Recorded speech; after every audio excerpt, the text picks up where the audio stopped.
Salut à tous, bienvenue dans cette nouvelle vidéo. Dans cette vidéo, donc, nous allons parler de Tesla, Renault, Geely. Est-ce que Renault ou Geely, donc l'alliance Renault-Nissan avec Samsung, Mitsubishi, mais aussi Alpine qui va arriver en force, et de l'autre côté Geely qui a aussi énormément de marques, Volvo, Zeekr, à 50% la Smart, ils ont Lotus, donc dans le haut de gamme, etc., etc. Est-ce qu'ils peuvent finalement détrôner Tesla dans l'électrique, qui pour le coup, donc Tesla a un objectif de 20 millions quand même de voitures par an. Moi, je l'ai déjà dit, j'y crois pas.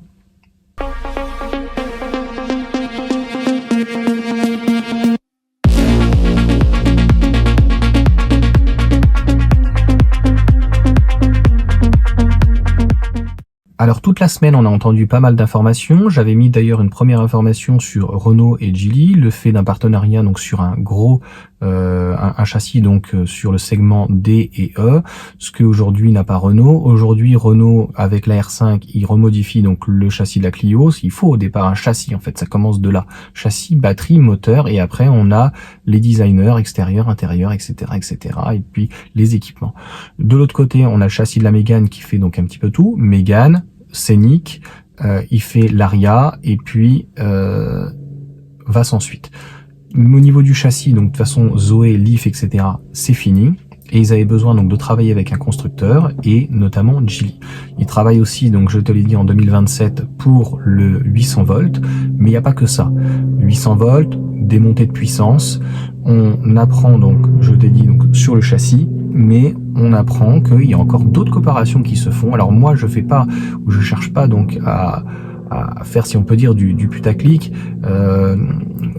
J'ai vu les informations dans des tweets en disant Renault va construire la Polestar, donc notamment Geely à Polestar, donc le suédois qu'ils ont créé. Ils vont faire la Polestar 4. Non, calme-toi, c'est dans l'usine en Corée avec leur usine Samsung, Renault, qui vont faire la Polestar 4. Donc ils vont mettre ça en place. Il y a eu un petit éloignement avec Alpine et Lotus. Je trouve ça extrêmement dommage et je reviens dessus parce que hier j'étais donc chez Lotus. C'est pas encore perdu. Donc je ne sais pas si c'est un problème de dirigeant ou si les ingénieurs qui n'arrivent pas à se mettre d'accord. Je trouve ça extrêmement dommage. Et ces deux constructeurs, je les trouve extrêmement sérieux. Et j'avais fait une première vidéo, je pense que je vais supprimer, c'était hier soir, il faisait trop nuit. Parce que autant Stellantis et Volkswagen, donc les deux groupes, je les trouve déjà à la ramasse sur les rapports qualité-prix. Il y a l'ID7, c'est n'importe quoi. ID3, ID4, il y a que Cupra, je trouve, qui est intéressant. Chez Stellantis, que ça soit la marque... ça y est, j'ai oublié DS, une DS7, c'est 70 000 euros. Peugeot, je trouve, est très mal situé en termes de prix, en termes de rapport qualité-prix. Mis à part Citroën, qu'ils ont un petit peu revu la chose, Fiat qui s'en sort, et puis deux trois petits trucs par là, ils peuvent faire des choses avec Jeep, et puis ils vont peut-être pouvoir nous faire des choses avec certains donc marques américaines qu'ils ont, je pense notamment à Dodge, qui a une belle inspiration Alfa Romeo. Mais aujourd'hui, franchement, Stellantis, on n'est pas du tout dans le concret, ça sera pas avant 2027 voire 2030.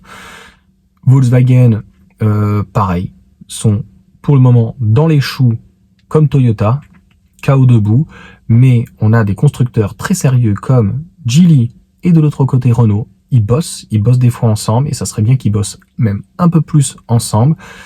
Alpine, c'est du sérieux. Renault, clairement, est du sérieux, même s'ils sont un petit peu élevés.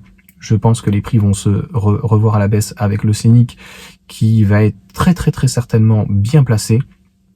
Et puis de l'autre côté, donc Geely avec le EX30, il y a eu la Smart #1, ils ont vraiment une architecture, ce que j'ai pu voir chez Lotus, clairement le Lotus Eletre, il éclate pour moi, notamment en termes de beaucoup de choses Porsche.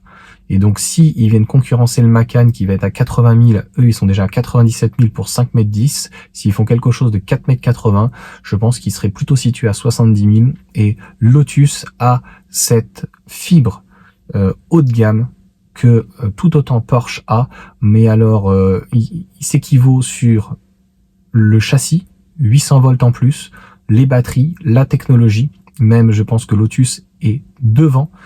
et ils ont vraiment du souci à se faire. 4 roues motrices, vraiment, là où ils tirent l'épingle, c'est le style qui est juste magnifique, qui sort du lot.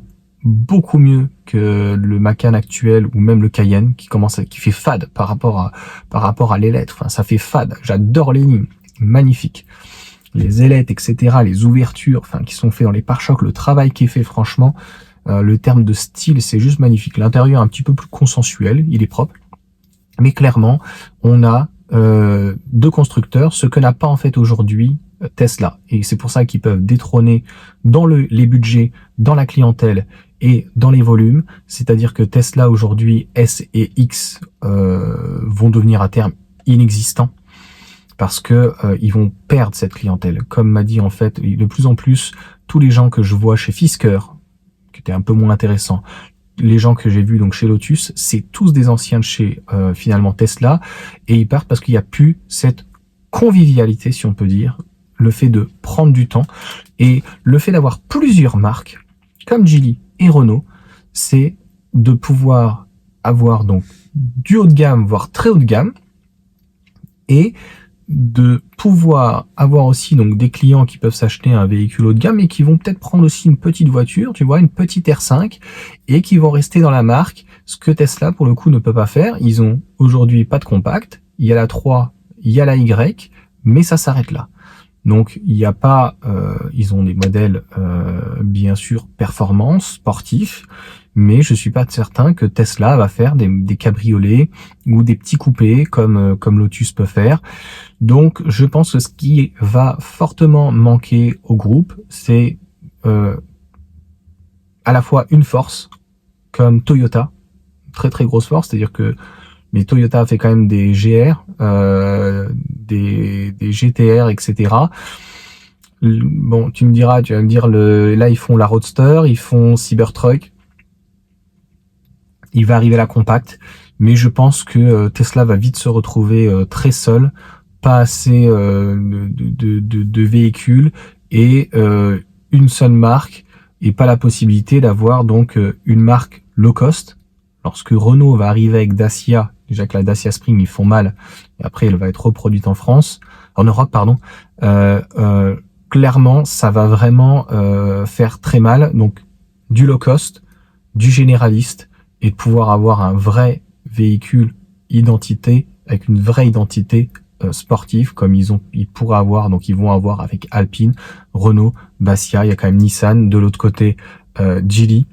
Il leur manque une marque peut-être un petit peu access, donc low cost, mais plutôt access, comme là pour le coup la Citroën. Mais clairement, les marques de Stellantis sont très mal positionnées. Il y a que Alfa Romeo qui a cette classe, on va dire, mais pour le moment, il n'y a rien de particulier au niveau de Stellantis. J'espère que la vidéo vous aura plu. C'est des petits formats, tu vois, de moins de 10 minutes. Et pour savoir, le monde va fortement changer 2024-2025. Donc, on va au-delà de tout ça. Allez, ciao!